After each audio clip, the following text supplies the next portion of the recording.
That's right. Applaud because that was fun. A good show. A great show. The Spiderwick Chronicles, coming from Paramount TV Studios and 20th Century Television, premiering, everybody remember, April 19th, all 8 episodes on the Roku Channel. There will be a quiz later. When is it? Right, you're going to watch it again, I promise you. And if you don't know, the Roku Channel is free and easy to use. No subscription, no sign up. You can get it on a million different ways, including, let me just get it right because I don't want to goof it. You can watch it on your Roku devices and TVs. It's easily accessible online. You can watch it on the RokuChannel.com, iOS and Android devices, as well as Google TVs, Android TV OS devices, Amazon Fire TVs, and Samsung TVs. And that's enough. You know where to get it. You'll be tuning in, right? All right. You want to meet the panelists? Excellent. Let's start with our one of our authors of the book series. Everybody read the book series? Let me try that again. Everybody read the book series? Now we're playing. Okay. Let's bring out one of the authors and the executive producers of the show, Tony DiTerlizzi.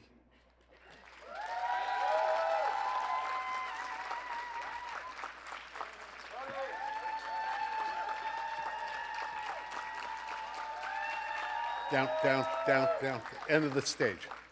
Last spot. Last spot. I knew that. Tony brought his portfolio, you see. Just look for your name there. Perfect. The co-author and another executive producer on the series, Holly Black. That's much better. The kind of applause they deserve. You are here.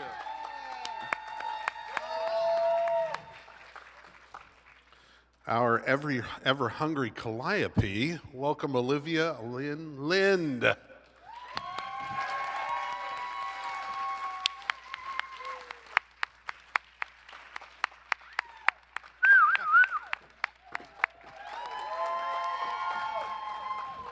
You got a brief introduction there at the end to Thimbletack. I'm sure Jack will tell us more. Say hi to Jack Dylan Grazer.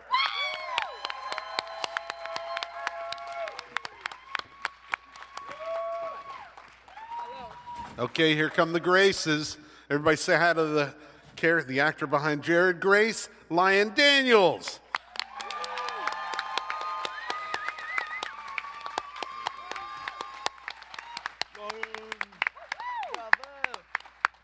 Parry, riposte, and lunge, Mallory Grace, Mychala Lee.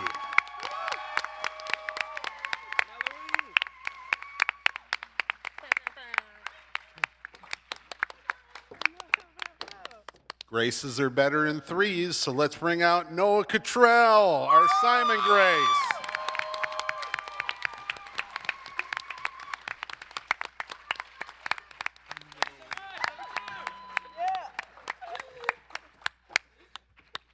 And last but not least, our sinister big bad of the story, Mulgarath to you, but you can say Christian Slater.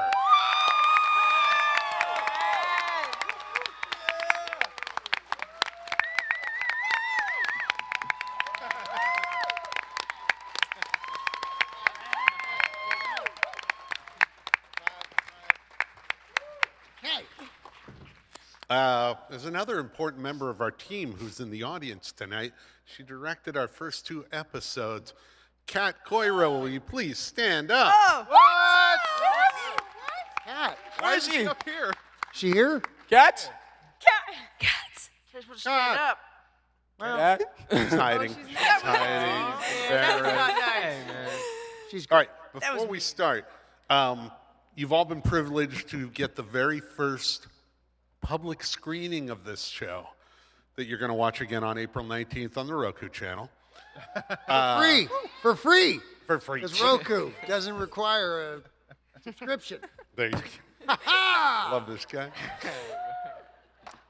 We encourage you to post on social, please do, but please do not spoil the Mulgratha reveal at the end that he's actually playing Dr. Brower. That's important stuff. Let the other fans experience as they are, okay? Like the crying game. You can brag about being here. You can brag about how great the show is. Just don't give that tidbit away, right?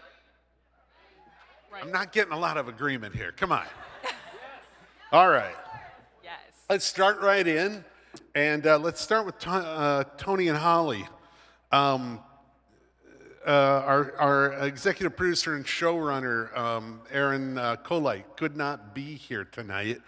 Can you talk, and he's sorry about that, deep regrets, but can you talk about how you've spent a couple of decades with these incredible characters in these books, and what made him the right guy for the job, and how did you go about teaching him to take care of your nuanced characters and inclusive storylines?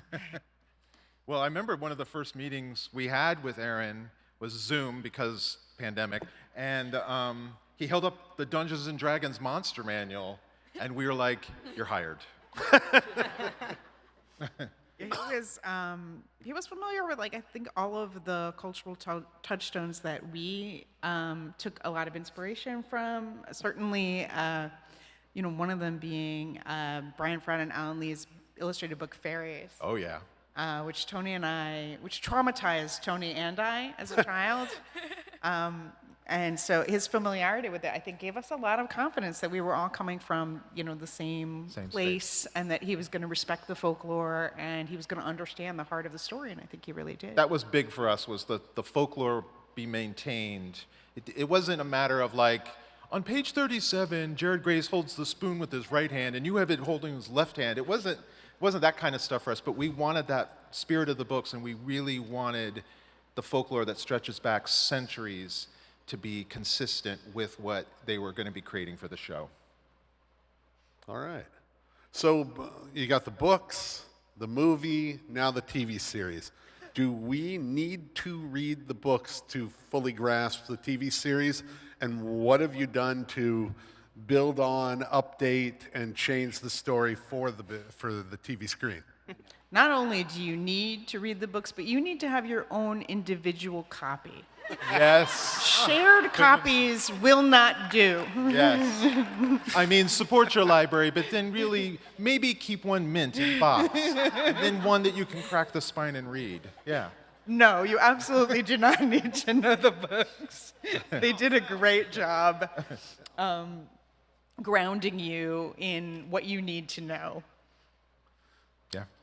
Tony and Holly will be signing personal copies of the books over at the Hilton later. And just kidding. It'll be the bar. I'm coming right back to the both of you again. Mental health is a very prominent theme in this show, and that's usually a very personal subject to most people. What was the importance of including that as a theme, and how did you ensure that when you talked about it, you were doing it properly? Is this for us? Yes. Oh.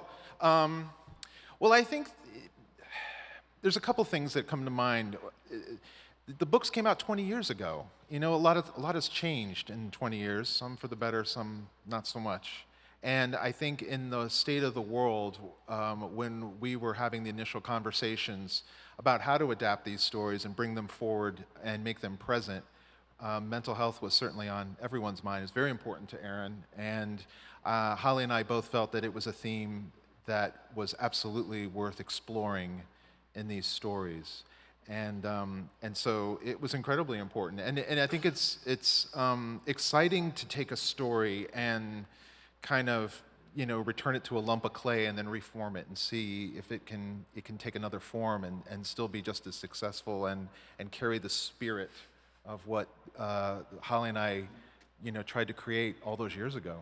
And I know that that Aaron talked to a lot of people, with specialization in this area, but I know you did too. Yeah. You have a friend who was able to give us a lot of insight. Yes, yeah, very good friend of mine who's a child psychologist and was relaying a lot of what kids are going through right now, and that this was right before the pandemic really affected us all. So it was it felt very timely and yet timeless at the same time. Great. One last one for you two for now. For now. For now, because we're going to come back. I'm We've got gonna- other kids to talk here. Nature versus technology, children versus adults, mundane versus magical, reality versus belief. Can you talk about the duality within this series? It's such a recurring theme, and how much fun that must have been to play off. Wait, there's a lot of ways that there's a lot of mirrors in this story. Yeah. Right? We have Jared and Simon who are, mirroring one another. We have Thimbletack, who is a mirror in some ways for Jared's anger. And we have Mulgarath, who is also a mirror. For Jared's anger as well. They're both distortions of Jared's, the struggles that he's going through internally. All right. Should we get to the cast now? What do you think? Good. To understand, most, if not all of you, were fans of the Spiderwick series to start with, the books. What was your initial reaction to being cast for your role? And any of you can start and play along. Well, my initial reaction. Well, at first, I was asleep when I found out after a long night of video games. But yeah, I woke up. I pinched myself, thinking that it was a dream, but luckily it wasn't. And I'm a big Dungeons and Dragons guy. I grew up with a very vivid imagination.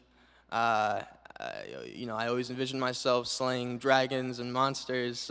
And I was a big fan of Harry Potter too. So it was the perfect role. And I grew up on the books, the movies, and it's just a dream, man. I still can't believe I'm here with talking to you about this show right now with all you guys. Yeah.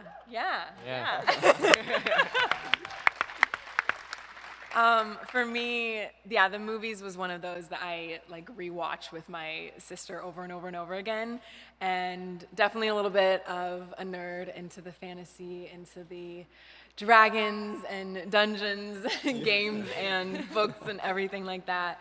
And this script, when I got it, was one that I knew I would love and I would watch even if I wasn't cast, which is really, really special as an actress to get a script like that. That you really believe in and connect with. And so when I found out I booked it, I ran to Barnes & Noble. I got a new set of the books to reread again and refamiliarize myself with it. And then I was on a plane the very next week. So it was a whirlwind, but it was so special and I'm so grateful. Yeah. That's fun. Ooh, echo. Sorry. No, I think all of us were definitely fans of the book and of the movie before we got cast. I can say for myself, I was a big fan of Simon Grace and, the character himself and reading it, and I just, felt pure joy when I finally got the call that I got his part. Yeah. Anyone else? Me too. I felt. Okay. When you finally got the call, Christian. I got the call. I know. I was thrilled, and yeah, these books are amazing and great. The series is based on books 1 and 5. And I was thrilled at the opportunity to play a character I could really, sink my teeth into. I'm the cheapest guy ever. It's really amazing. But also working with these guys was amazing, and the family camaraderie that we all had while making it was a lot of fun. And that's a perfect. Oh, you got Alyvia? No. Oh, sure. I was in a AAA parking lot when I found out, after getting a flat tire, which was super fun. No, I was really excited. I had worked with Aaron and Jen on a previous project, so that made it extra exciting. And I also just loved Calliope. She's such a weirdo, and she's so much fun. And after reading, I had trouble pronouncing that name in the beginning. Really. Calliope. Yeah, Calliope. Calliope. Like Fun reading the fact, script, going, "What the heck is this name?" I called her Calliope in my first audition, which I got corrected by Aaron immediately. It was very embarrassing. I think I called her Cantaloupe at one point. Cantaloupe, yeah, it's fine. I was thrilled. She's such a fun character, and playing evil is so much more fun than playing nice. So I had a great time with her. Christian touched on something right there. This really is a true ensemble cast. How did you all establish that great chemistry you have on screen? Oh man, I think the chemistry just comes naturally. Yeah. I mean, when you're hanging out with everybody for hours every single day, filming with each other, I thought you guys were twins. I did. It starts to feel like that after a while. When you're with somebody for so long, you really start to just build a relationship with them, and you actually start to feel like a family. Yeah. Yeah, we Noah and I we read with each other a lot. For Jared and Simon, actually. And then once they figured out who they wanted us to be, we went out to California, we read with each other, and then next thing you know, we're in Vancouver. Yep. And those little scooter shots you saw, it was hard work, that took some training. And they let believe us, it or not, it did. Yeah. They let us take the scooters, the scooters back, and they were quickly given back because, can't really hurt ourselves. No one wants a liability. But we explored Vancouver on our scooters. Just, Henley Park. Yeah, and it was fun. It was fun. It kind of the chemistry just kind of came naturally. Have a little twin look and and the same with Mychala. I mean. Thanks. Yeah, no, it honestly felt pretty instant. Because my first day on set was a little bit later. I think I started like later in the week. So I came to set and was like, hey, I'm your big sister. And they were like immediately annoying little brothers. And then I just met Jack today, and First this time meeting is Jack. also like instant. I feel like the chemistry with all of us are just, it's really special. It's something special. Yeah. Well, let's jump over to Jack for a second. Jack, this is the first time you met everybody here in person, right? Yes, yeah, and it's so cool. You know what's actually awesome is that I felt really comfortable, and now I'm like kind of starstruck by it. I didn't really care, but no, this is an awesome show, and y'all are awesome people. And I do sort of feel like FOMO that I wasn't on set or whatever, but I guess I was there vicariously in spirit. And Aaron talked about me and said great stuff about me, and so did Kat, apparently. They had a voice box. Oh, they had a voice box. They had a voice box in the puppet. I had a talk box. So. I was like in there? Mulholland Drive. I was that guy in the wheelchair. Who's like, direct the movie this way. I was that guy. Nobody got that reference. Okay, he did. Wolfman Jack did. Everybody, shout out Wolfman Jack. What was the question again? I was waiting to get to that. Well, I'll give you two questions. So the first one is really, we only get a hint of Thimbletack for a second there in the pilot. Without giving away spoilers, my friend, what should we know about him? Ooh, there aren't enough umbrellas or parasols to hide the immaculate truth of what Thimbletack is, and when it rains down on you, it's just a fabulous feeling.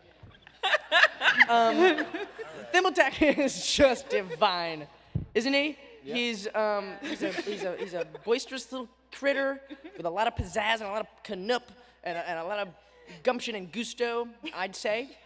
And swallowed a hair.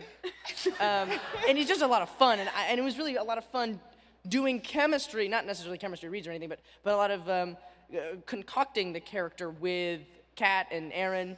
I was calling Kat and Aaron frequently. I remember I found out that I got the part, and I was in my truck, and I was driving around, and she was like, well, okay, pull over, because you're driving like, I can tell you're driving really crazy now. Because you're all excited, stimming with the steering wheel. And then they were like, well, call us, and if ever you have ideas about what you want to do. And I started doing like a small voiced pirate initially, like sort of something. Oh, I was supposed to be Irish when I came up here. I just forgot that. I was gonna prank all you guys by being Irish. I forgot. Anyway, Thimbletack's so bumaclaw. Dude. that is Thimbletack is so bumaclaw. That's a great answer. Anyway, Thimbletack's dope. Go. Oh, man. Olivia, can you tell us more about Calliope? You know, what is she exactly? What role does she play? And do you need a snack right now? She's hungry all the time, right? Anybody have a cat? Yeah. No, yeah, Calliope's a really cool character. She's just your normal teenage girl who happens to be a 100-year-old portent of death. She's old as an abacus. No, yeah, she's really interesting, and I don't want to give away too much about her because she has a lot of twists and turns throughout the series that you might not expect. That's all I can tease. But yeah, she if you thought she was weird there, just wait, because she gets 10 times weirder. And it was really fun to jump into her, and very intimidating because I'm the only one that didn't have like a character that was already set from the books. So I kind of had to build her up from the ground and try to figure out exactly who she is and her arc in the show. And it was such an honor that they wanted me to be a part of this amazing book series and be a part of the lore now in a show in a book that I was a big fan of when I was younger. So this is a dream come true. Christian. For me too, yeah. Well, good. You're going to tell us about that then. Oh, okay. You are no stranger to, shall we say, nefarious characters, often with a twist. How does Mulgarath fit into your canon of baddies? Well, I mean, I'd never done anything in the, I guess, fantastical world. This world of magic and fairies and fairy tales. And it was great. I loved it. You know, this kind of imaginary creature certainly gave me a lot of freedom and opportunity to you know, just, yeah, I'm going to say it again, but chew the scenery. No? I got it. That was a good one. Thanks. Yeah. My team is up here. So that made it a lot of fun. I mean, I really got to, you know, there's some stuff that comes later as you get to know Mulgarath a little bit more as the show progresses. That I just had a great fun time, and the writing was great. You know, the origin material was written so wonderfully, and there was just so much to work with there that, and, you know, we also had this guy, you know, the guy in the beginning of the show in that crazy Mulgarath costume, you know. Keith is him. Keith. Yeah. He was scary as hell. And, Terrifying. you know, we were shooting out in the woods. It was dark. It was night. It was cold. And, you know, he'd be walking around. And it was just, you know, it was legitimately, the special effects guys did a fantastic job with this guy, you know, and then he morphs into me. And just knowing that was what was sort of inside of me while I was playing this character just kind of gave me the freedom to have as much fun and be as nuts as I could possibly be. And it was centuries old. Thanks, man. And, you know, centuries old and smart and conniving and manipulative. And then, you know, at the same time, they kind of wrote it that there was an element of understanding as to why he was the way he was, and that humans were really kind of messing with his, you know, his fairy friends. Yeah. So really, his intentions are quite good. Yeah. You know? I feel like as a bad guy, you always have to like find that thing that, you know, makes him lovable. Yeah, but eating humans isn't the way, dude. What? Eating humans isn't the way, man. Humans are in the way, you know? There's a way to find the balance, guys. Come on. Yeah. Join Jared's side, all right? Got to work together. And then, you know, this family that you know, you got the relationship that you guys all developed was so great. And then Mulgarath realizes that, you know, this is something he's never quite experienced before, you know? You have a soft Spoilers, spot. Christian. You have a soft spot. I discover, a soft spot and you know, some don't feelings wanna for this eat us, family. man. So it Come gets on. very, very emotionally complicated for Mulgarath as the thing progresses. So all that was really fun. All right. Go, clap. Hey, this guy. There we go. He's my buddy. It's my brother, ladies and gentlemen. Right there. Not really, but I wish he was. Yeah. We are missing an important member of the cast, our Helen Grace, Joy Bryant. Oh, Joy Bryant. Can you all tell a little bit about Greatest. what she contributes to this? Oh yeah, I love Joy. I mean, I have so many scenes with her, and I just love our dynamic. It's so sweet and it's so relatable, so realistic, and it's just that classic, mother-son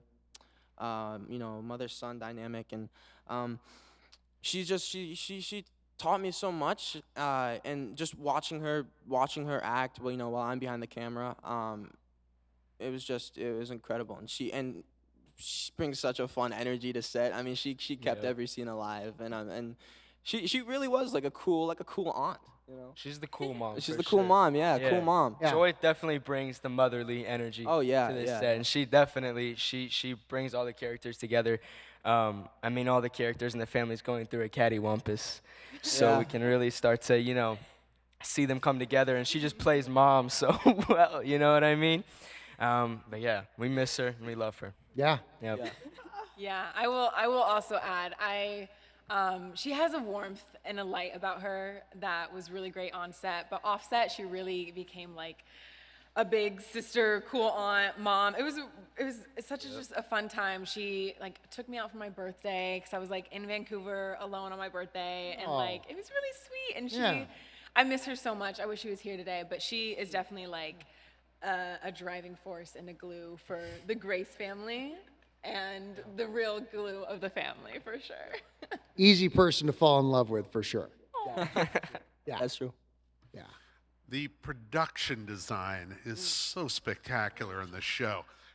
What was it like for you to walk on set? Did it match your imagination, exceed, and how did it enhance or inspire any of your performances?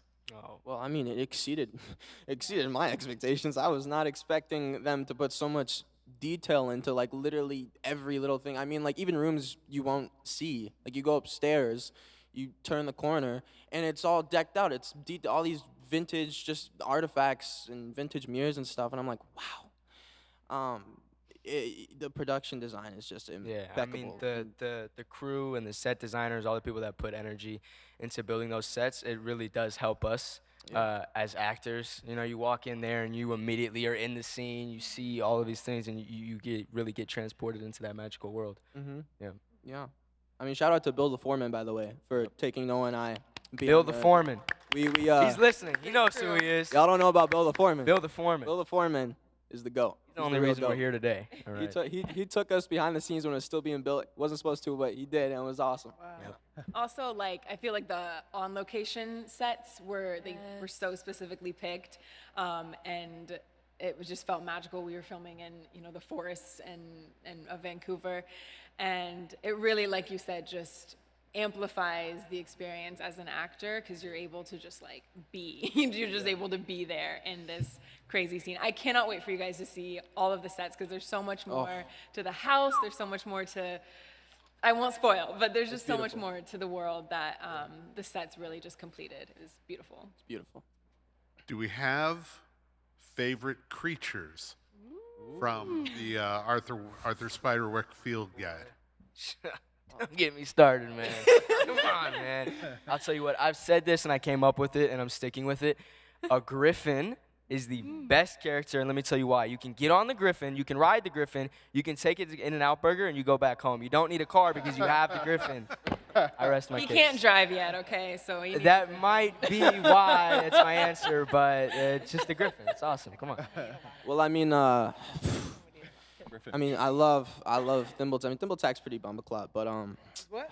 he's pretty bumbleclot. I love Thimbletack. Thimbletack's a pretty bumbleclot, but I'm gonna have to go with some. I mean, Thimbletack's the obvious. I love Jack Dylan. What the heck, man? No. I mean, come on, but y'all don't know about the leprechauns. The leprechauns. Now wait. No, I'm a big Lucky Charms guy. wait. You just plugged Lucky Charms. This guy's sponsored. Yo, Lucky Charms. I'm your guy. I'll be the leprechaun. But I mean, come on, it'll lead me to the end of the rainbow. I'll get a pot of gold and everything. I mean, come on, leprechauns. I mean, griffins too, and Thimbletack's number one though. Thimbletack's number one. Okay, thank you. Yes, I feel the same way. Leprechaun's just right under there, but I don't want to be narcissistic and say a fetch, but they're pretty cool, I would have to say. They're pretty interesting. My favorite is a phoenix. I think that they're really cool, and they send a really great message. What's the message? Why don't you answer that? Triumphant and resilient is the phoenix. Yeah, I love Phoenix. I want to be a Phoenix. What about you? I want to hear your favorite favorite creature. Well, it's funny you were saying that because I was excited about your character because it was something new that we were working on for her. Yeah, for the show. I mean, we've lived with the rest for 20 years. They're kind of like family. You're like, yeah, you know, you're fine and all, but you smell. Yeah. We're like, oof, that, guys? that's kind of a cool new character. Oh, you should tell him that story that you told me that about the English guy that was walking and he saw his brother. The like original folklore. Oh, fetch story. yeah, the original folklore of the fetch. So, like I said earlier, we base a lot of this on real folklore, and there was, Aaron, the showrunner, had posed like, listen, we need more human characters. You know, they can't all look like toads and frogs and things like that. And so Holly and I put our heads together, and with the writers in the room, we looked at various different folkloric creatures. And I came across, or you did, one of us came across the story. We came back to the writer's room the next morning, and it was an account 100+ years ago of an Englishman he was at the park with his children, and he looks up and sees his brother walk by, and he kind of does a double take, and then his brother's gone. And he gets home, and there's a telegram that his brother had passed away, and he was in America. He wasn't even in England at the time. And so that kind of idea of a harbinger, and as soon as you read a story like that, I don't know about you, but my mind goes, wait, I've heard a story about, many people have heard like, oh when grandma died, I saw her in my room that night, or, you know, that kind of, that there's a truth to that. And so what we found compelling was, well, what's that character's story? What's it like being that? But with the fetch, it's not just that you see somebody you know, you also could see yourself. Yes, that's right. Dun, dun, dun. Ooh, don't you want to watch the perfect show way to end. now? All right, a quick reminder, the Spiderwick Chronicles, produced by Paramount TV Studios and 20th Century Television. All 8 episodes will premiere when? April 19th. On where? Roku. Excellent. Now, I want you to say free. thank you to Tony, DiTerlizzi, Holly Black. Hold on. Before we go, I Alyvia. just want to say really quick, you know, it's as the creators of these stories, it means a tremendous amount to have you all reading our books and celebrating this story, no matter whether it's a old tattered book you've had for 20 years or a show that looks kind of interesting and maybe you'll give it a try. We are absolutely, Holly and I love this cast. Great television is about great characters and a cast that you care about, and all of these folks do a tremendous job, and you will care about them so much, I guarantee it. All right. We're often asked, what does it mean? How does it feel when you meet these folks and have, you know, walk on set? And I have a little story, very short, very quick. He's telling me, hurry up. So about a month ago, I got to have lunch with Christian and got to meet with him. We're about the same age. We talked about some of the things we loved growing up. Christian and I are both Billy Joel fans. And, right, come on, Billy Joel's got a new song. And we were talking about our love, and I said, oh my God, when I came out of high school, I did a drawing of Billy Joel, and I sent it to him, and he wrote me a letter and said, I think you're going to be a great illustrator one day, which was like, oh. What I didn't tell Christian was when I got out of art school, I did a drawing of him. No! 32 years ago. No! No So way. Christian, The eyebrow. Wait, do the eyebrow. Do the eyebrow. That's actually. man. That's too cool. That's just amazing. That's so What a great secret. Wow. What a goofy guy. Dude. That's awesome. Yeah, I think maybe, Heather's. Man. Wow, look at that hairdo. I know. Captured it perfectly. Okay. Amazing.